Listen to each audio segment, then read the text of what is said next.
Now, the fact that, look, Nigeria is importing crude oil from America, about 53% of what Dangote needs daily is actually imported into Nigeria, is not good news. And it's not good news because most of what he's exporting in terms of petrochemical feedstock, polypropylene, polyethylene, crystals, what he's exporting in urea, the dollar that is supposed to come back to do balance of payment for the Central Bank of Nigeria is used to buy crude oil and brought back to Nigeria. So it's not good news. Now, you can argue and say that, listen, the grade of crude oil mostly sold in America, which is heavy crude, that has the density below 31 degrees, produces 40% non-transportation fuels and 60% white transportation fuels like PMS, AGO, and diesel. And it has more paraffin wax because, Dangote, when he was speaking at the NMDPRA conference, talked about what they call cloud points. Cloud point basically measures the amount of paraffin wax in crude that you refine and that shows up in your diesel fuel.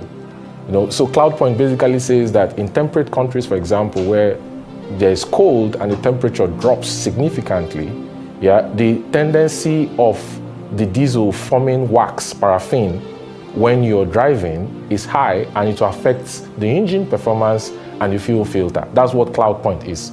In Nigeria, the cloud point is 4 degrees centigrade. And what it means basically is that for you to avoid refining and having petrol or diesel with a very high cloud point, you need a fuel that has low sulfur content. And Nigeria has fuel with the best sulfur content in the world, 0.15%. That's why it's called sweet crude.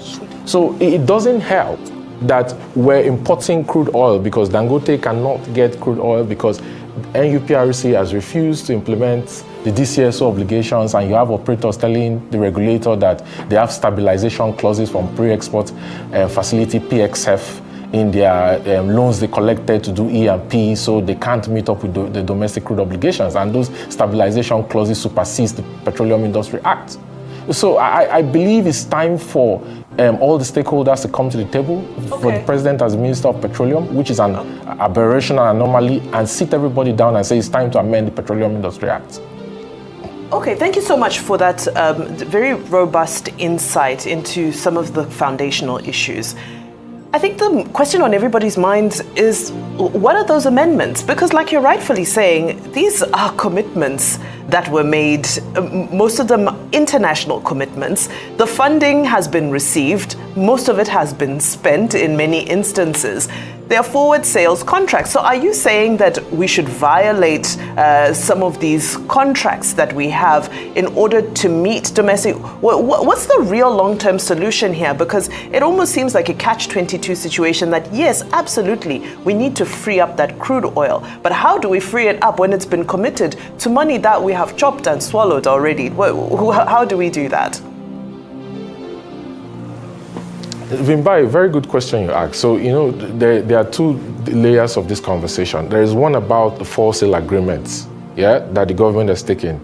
And if you look at all the wholesale contracts, today I calculate that about 300,000 barrels per day of crude is actually used every breaking day to pay the loans that NNPC took on behalf of the Nigerian government and to do its own operations, turnaround refinery maintenance, go up to about $3 billion, $2.96 billion, right? And is still drawing down on those debts. And the 3 refineries are under lock and key. EFCC is investigating the former heads of those refineries. They are not working, okay? And all the other loans they collected. Then there is the side of the operators, who are mostly JV partners, PSC partners, right? Who produce crude oil in onshore, shallow water, offshore, and deep offshore. That have a share of the crude that cumulatively estimate to be anywhere around maybe 46% of the crude that comes to surface on a daily basis. Okay.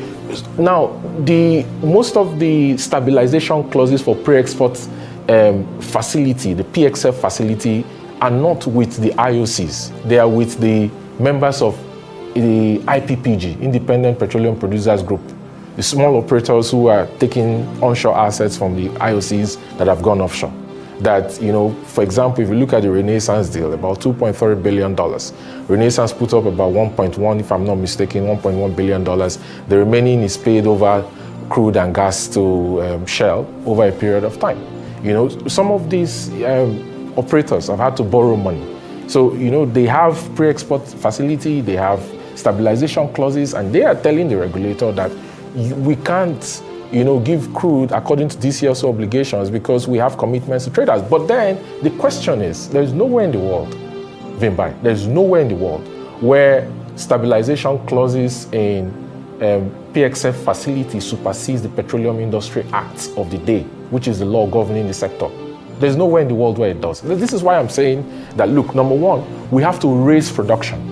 But for us to raise production, we first have to amend the PIA and transit crude intervention stock of 445,000, which was designed to equate the government-owned refinery installed capacity of 445,000 barrels, yes, and transit it to a strategic petroleum reserve stock where you delink from OPEC quota. So the terminals that will serve domestic crude supply obligations will be different from the terminal that serves the OPEC quota net of condensates. It's important to, look at the realities and separate them accordingly. Okay. I get you, Kelvin. So a couple of things I'll ask you. We get that narrative because that 445,000 barrel per day was the, contingent refining capacity of all the refineries we have then. And I think that has been way back since the early 90s, if my memory serves me right. That convention as it was then to keep some aside. But it was because the refineries were not working. That was why we were selling those crude out in forward sale. We're also using them to incur more debt. A couple of questions I'll ask you. Number one, what are now the states of these refineries? Is there a need for a forensic audit of the NNPC? Is there any level of subsidy going on at any measure? Is the NNPC importing refined products into the country and they claim they have a refinery working? And what happened at an event you were billed to speak with the NMDPR that you were prevented from getting it, or you wanted to attend and they said that you couldn't have access to the event? What happened in that event? Can you tell us all of this?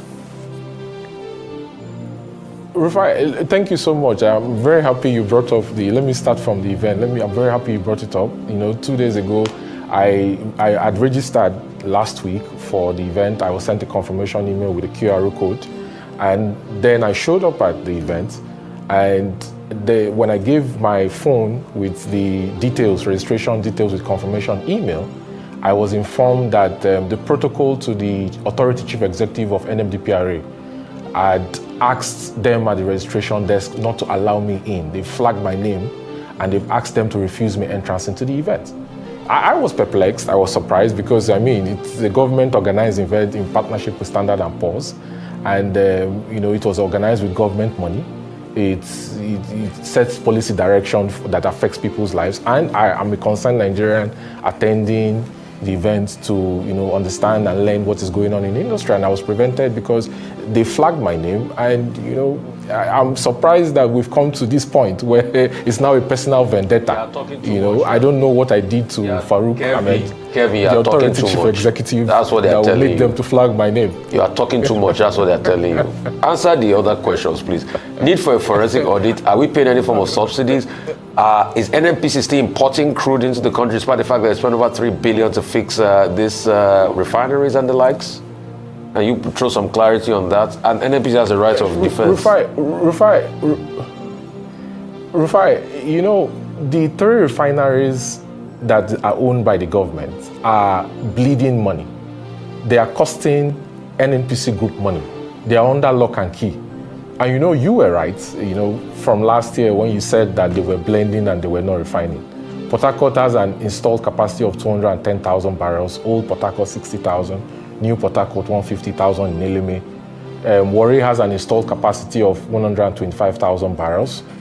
Port Harcourt does not have a catalytic reforming unit. Warri has, but it's not working. Kaduna has an installed capacity of 110,000 barrels. They are not working.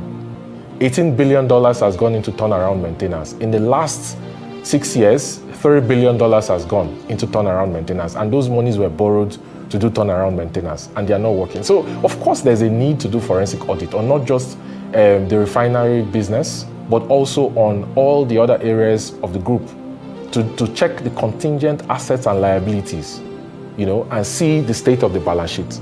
In my view, I think over $25 billion is missing from the balance sheet. If Bayo Ojulari is being honest, it's not his fault because he just came 3 months ago, and this is a problem he has to deal with as he moves into taking NNPC from being government-owned into a public company. Kelvin, do you have facts to back up that 25 billion is missing from the NNPC balance sheet?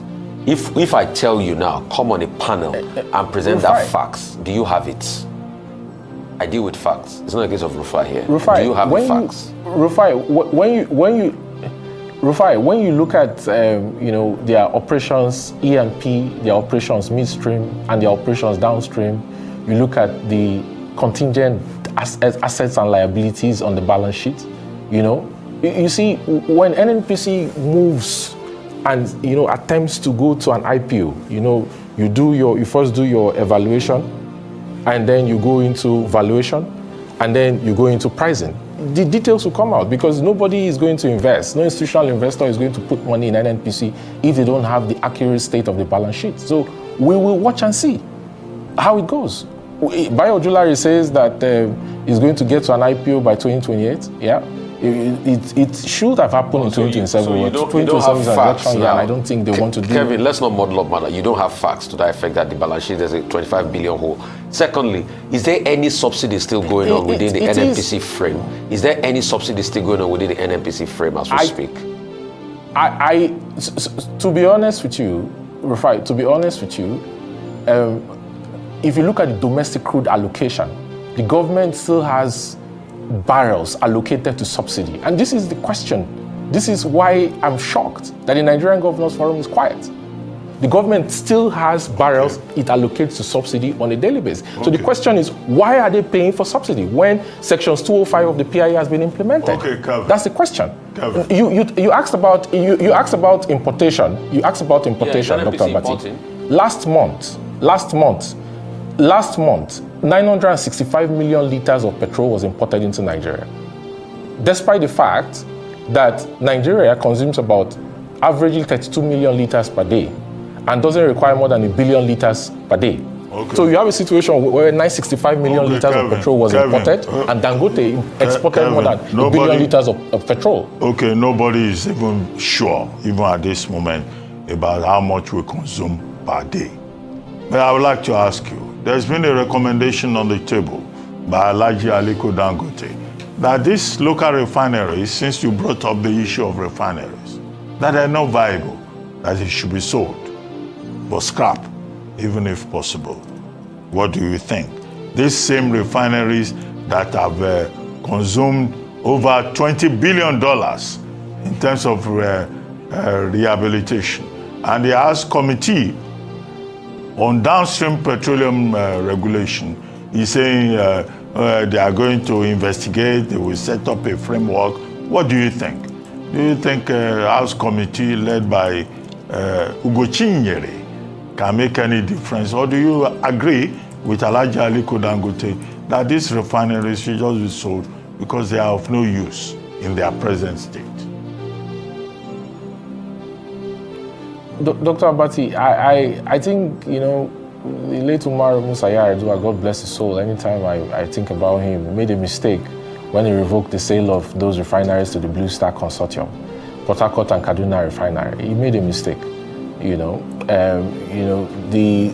CNPC had initially bought Kaduna Refinery, it was revoked, it was sold to Blue Star, it was revoked. CNPC went to Niger Republic and built a refinery there. They're currently having issues with the Nigerian government, but they built a refinery there close to the Agadez fields. And they serve the markets. Niger and then, is our other country. People have told you in this country before Dr. Abati, that Niger is their other country.